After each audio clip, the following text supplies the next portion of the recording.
8 y 2 minutos, 7 y 2 en las Islas Canarias. Vamos con las noticias de las 8 en punto con la ayuda de doña Carmen Carbonell. Actualizamos la información a esta hora de la mañana hablándoles de las pérdidas millonarias que la DANA ha dejado en el sector agrícola y ganadero. Según los datos provisionales recopilados por las organizaciones La Unión y ABA-Saja, las pérdidas superan los 1.000 millones de euros. En concreto, la horquilla que manejan oscila entre los 816 millones y los 1.089. Para el sector agroalimentario, uno de los más importantes de la Comunidad Valenciana, se trata de un duro impacto económico, siendo los cultivos con mayor afección los cítricos, los caquis, las hortalizas, viveros y plantas ornamentales y en menor medida también el viñedo. Por su parte, los ganaderos estiman que han muerto cerca de 9.000 animales, por lo que reclaman urgentemente medidas compensatorias tanto a la Consejería como al Ministerio de Agricultura y se refieren a ayudas directas, medidas fiscales y laborales y también de reparación. Bueno, pues 1.000 millones solo en el sector de la agricultura. Estamos hablando de que podría haber hasta 100.000 coches con siniestro total, lo cual obligará a intervenir al consorcio de compensación de seguros y ya tenemos, se calcula que hay unos 3.000 millones de euros en pérdidas aseguradas a las que habrá que hacer frente. Más luego las pérdidas por cese de actividad, simplemente interrumpir la actividad en una zona tan amplia durante tanto tiempo, pues tiene unos costes asociados que también son de miles de millones de euros. Al final el gobierno valenciano calculó en unos 32.000 millones el impacto económico y pues vamos conociendo datos que nos indican que no debe de ser muy loca esa cantidad. El gobierno de Sánchez, por su parte, ya saben que aprobó un decreto donde solo da un tercio de esa cantidad como ayudas y el resto lo vinculó a la aprobación de los presupuestos generales del Estado en una nueva muestra de falta de humanidad terrible por parte de Sánchez. Valencia va a tardar tiempo en recuperarse y evidentemente el Estado tiene que salir en ayuda de esa región devastada.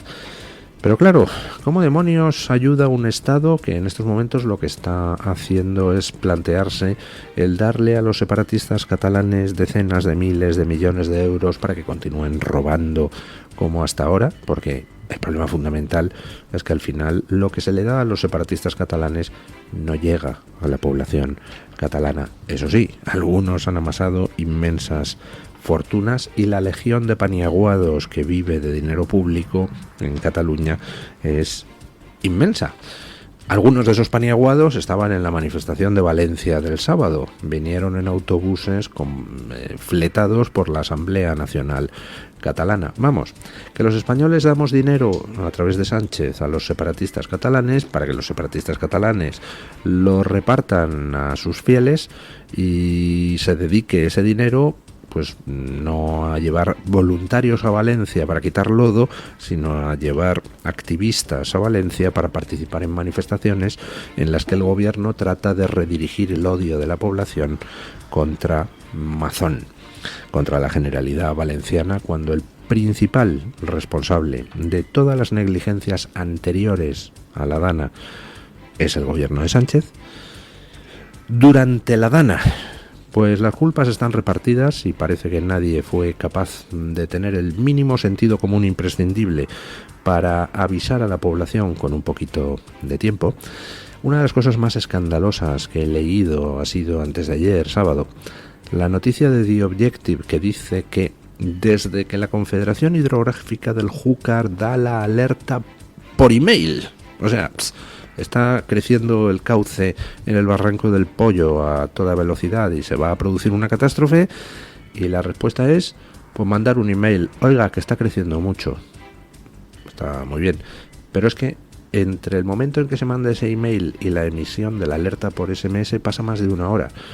Y antes de ayer informaba The Objective que se perdió una hora en discutir la redacción del SMS. que se iba a mandar a la población. Había técnicos que decían, no, pero no podemos alarmar demasiado a la población. Estuvieron discutiendo si traducir o no al valenciano. 200 y pico muertos. Estupendo. Antes de la Dana, el principal responsable de las negligencias es el gobierno de Sánchez. Durante la Dana están repartidas las culpas. No funcionaron ni el gobierno de Sánchez ni el gobierno de la Generalidad. Y después de la Dana, de nuevo el principal responsable es ese gobierno de Sánchez, que retardó todo lo que pudo la ayuda e incluso rechazó la ayuda internacional que se le ofrecía, por ejemplo, desde Francia. Yo espero que eso en los tribunales lo explique el ministro Marlaska. ¿Por qué se rechazó la ayuda oficial de Francia? ¿Y por qué se tardó 10 días en pedir la ayuda del organismo europeo encargado de gestión de emergencias? 10 días. ¿Por qué? Bueno, vamos a ver qué pasa. Ya hay querellas en los tribunales, hay querellas contra el gobierno de Sánchez, hay querellas contra el gobierno de la Generalidad, y al final, pues ni unos ni otros han estado a la altura, aunque a mí me parece absolutamente injustificado ponerles al mismo nivel. Creo que el gobierno de la Generalidad de Valencia se comportó con una inutilidad manifiesta, mientras que el gobierno de Sánchez tuvo un comportamiento retrasando la ayuda que, a mi juicio, es criminal. No sé si estará contemplado en el Código Penal, pero si no lo está, debería estarlo. Bueno, resultado de todo ello. Pues hemos conocido 2 encuestas en estos últimos 2 días que reflejan una tendencia bastante clara. Escuchen. Les hablamos ahora de 2 encuestas electorales que se han publicado recientemente, concretamente sobre unas presuntas elecciones generales. El electopanel de Electomanía señala una importante subida de Vox y una caída del PP. En la izquierda, Podemos roza el sorpaso en votos y escaños a Sumar. Según Electomanía, en caso de celebrarse mañana elecciones, el Partido Popular sería el vencedor con el 33% de los votos, seguido del PSOE, que se quedaría con 28%. En tercer lugar estaría Vox con un 13,2% de los votos, seguido de Sumar, que cae hasta el 5%. Podemos le pisa los talones a los de Yolanda Díaz, según Electomanía, y acumula un 4,6% de los votos. Y la otra encuesta de la que les hablamos es la publicada por Voz Populi, con resultados similares. Según este sondeo, Pedro Sánchez perdería el poder tras el drástico desplome de Sumar si hubiese elecciones generales mañana mismo. Los populares cosecharían un 35,3% de los votos. Según este sondeo, los socialistas solamente congregarían un 28,5%. Se trata de una diferencia de casi 7 puntos porcentuales, más de 1,5 millones de votos. Los de Santiago Abascal sacarían 12,5% de los votos, una subida notable respecto al anterior sondeo de Voz Populi. Y en el lado opuesto del espectro político están Podemos y Sumar, casi en un empate técnico en torno al 4%, por lo que se confirma que los escándalos recientes están lastrando a los de Yolanda Díaz en favor de los morados. Bueno, pues bajan con respecto a los anteriores sondeos PSOE y Partido Popular, sube con fuerza Vox y Sumar se desploma. Lo del desplome de Sumar tiene más que ver con lo de Errejón, con los escándalos de índole presuntamente sexual que han rodeado a Sumar en estas últimas fechas, que con lo de la gestión de la crisis de Valencia. Estas encuestas, pues bueno, reflejan una tendencia que en realidad ya se detectaba antes de la propia catástrofe de Valencia. Recuerden esa encuesta de GAT3, donde ya detectaba un movimiento al alza de Vox, más por el tema migratorio que por otras cosas. Vamos a ver cómo evoluciona el voto, pero desde luego el espectáculo que hemos vivido en estos últimos 10 días por parte de Partido Popular y sobre todo de Partido Socialista, todos tienen responsabilidades, pero no mezclemos. En el caso de Mazón puede haber inutilidad, pero lo de retrasar a conciencia la llegada de ayuda a Valencia es una canallada difícilmente comparable con ningún tipo de inutilidad. Bueno, veremos cómo siguen evolucionando las encuestas. En Estados Unidos, pues ya recuerdan ustedes que las encuestas colocaban a Kamala Harris al mismo nivel de Donald Trump. Ya se lo dije a ustedes antes de las elecciones, que muy posiblemente las encuestas estuvieran inflando a Kamala Harris para tratar de no inducir una depresión en el votante demócrata, para que el votante demócrata se movilizara, creyendo que había posibilidades de ganar. Y por su parte, los republicanos pues tampoco hacían mucho asco a esa manipulación, porque tampoco les convenía lanzar el mensaje a sus votantes de que todo estaba ganado. Así que, bueno, las encuestas mantuvieron un empate artificial entre los candidatos. Solo hubo unas poquitas casas de encuestas que se atrevieran a pronosticar el triunfo de Trump con claridad en el voto popular, por ejemplo Atlas Intel, por ejemplo Rasmussen Reports. Las restantes, pues la verdad es que algunas de ellas hicieron el ridículo más espantoso. Al final ha ganado Trump. Y oiga, pues no es solo que haya ganado, es que ha ganado a lo grande. Escuchen. Abrimos ahora la página de información internacional hablando de Estados Unidos, donde sorprendentemente continúa el recuento de votos de las elecciones presidenciales, aunque poco pueden cambiar los resultados.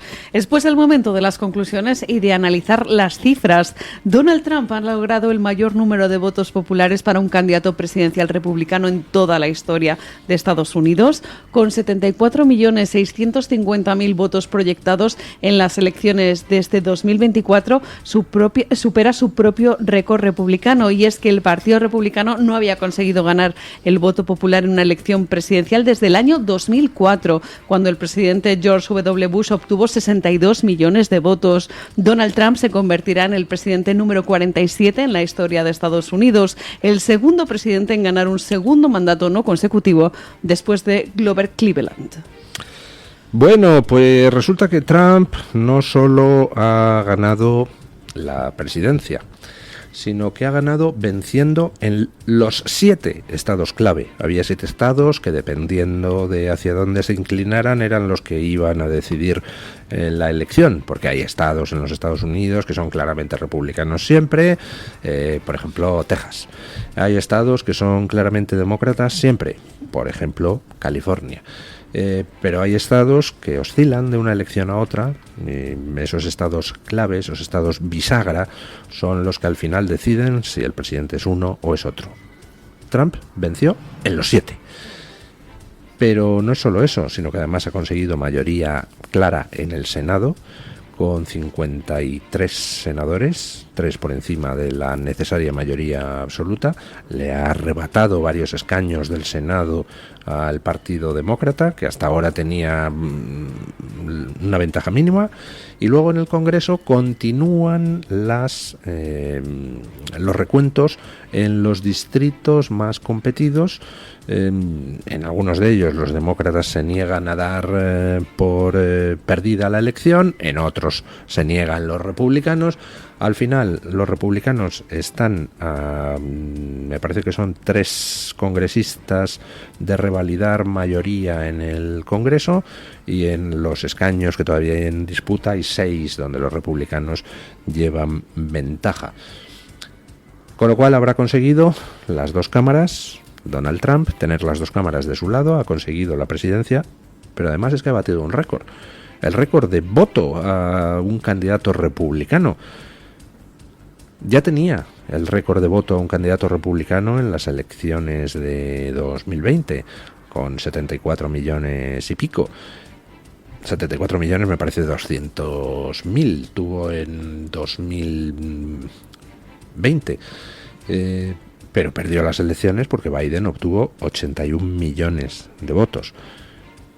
Bueno, en estas elecciones, y todavía falta por recontar una parte de los votos en lugares, por ejemplo, como California o como Utah, el estado mormón.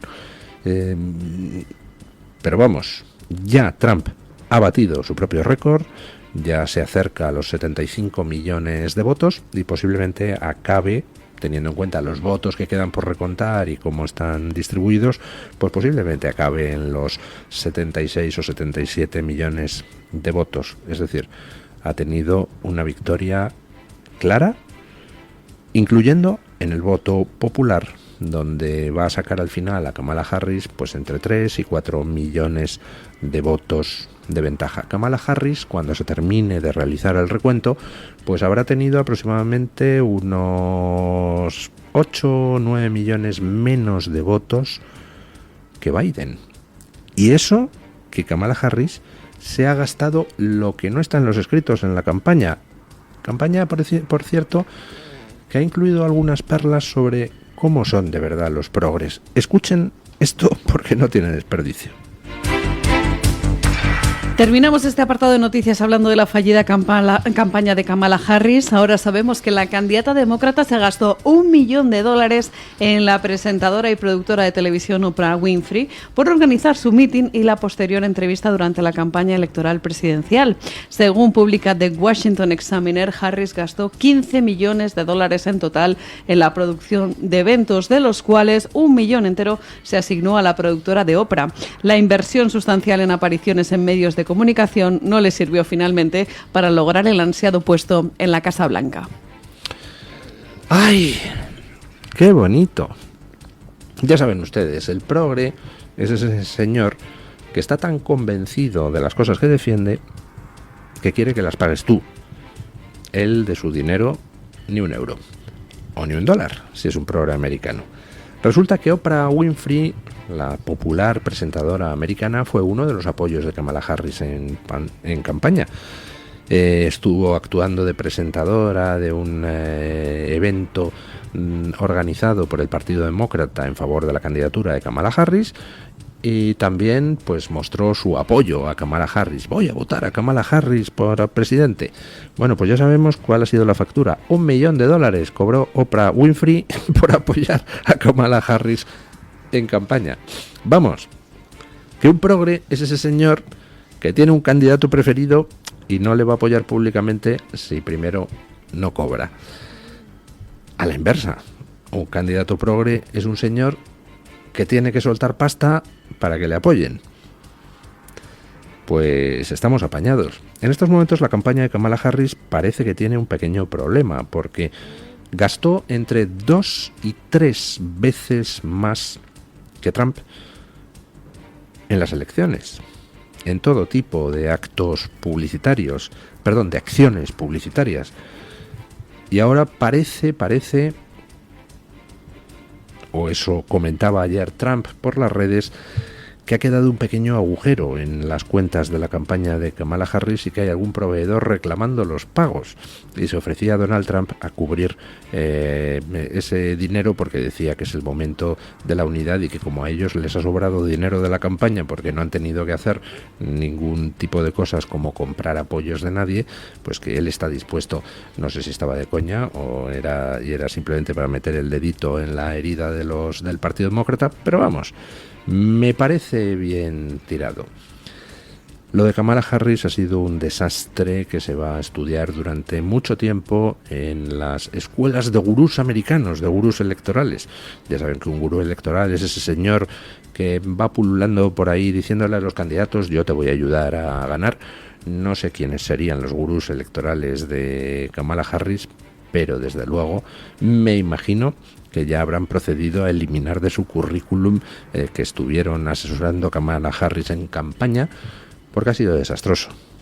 Lo que no sé, ¿usted qué cree, doña Carmen? ¿Que si hubieran tenido otro gurú electoral habría sido distinto, o la mala era la candidata? Yo creo que la mala era Kamala. La mala era Kamala, ya.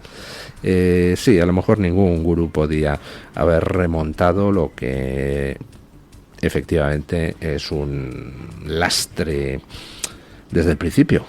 Kamala Harris es la Yolanda Díaz de Estados Unidos, o sea, capaz de hablar sin decir nada, capaz de articular un discurso absolutamente ilógico desde el principio, y eso sí, muy sonriente y mucha risita y mucha cosa, pero para al final no decir nada. Con lo cual, pues no sé yo si con otros gurús electorales habría podido tener unos resultados mejores. El miércoles se producirá la reunión entre Biden y Trump para iniciar el traspaso de poderes. Ya saben ustedes que Trump ha nombrado a una jefa de gabinete. Es la primera vez que una mujer es jefe de gabinete del presidente del gobierno americano. Ya ven ustedes. Pero luego el Partido Demócrata son los feministas, ¿no? Pero ha tenido que llegar Trump, ese machista, misógino, para nombrar por primera vez en la historia a una mujer jefe de gabinete en los Estados Unidos. Es Margaret Wiles, creo recordar, es el nombre. Y el miércoles será la primera reunión con Biden, que parece extraordinariamente dispuesto a realizar una transición ordenada. Lo cual, pues bueno, se agradece. En fin.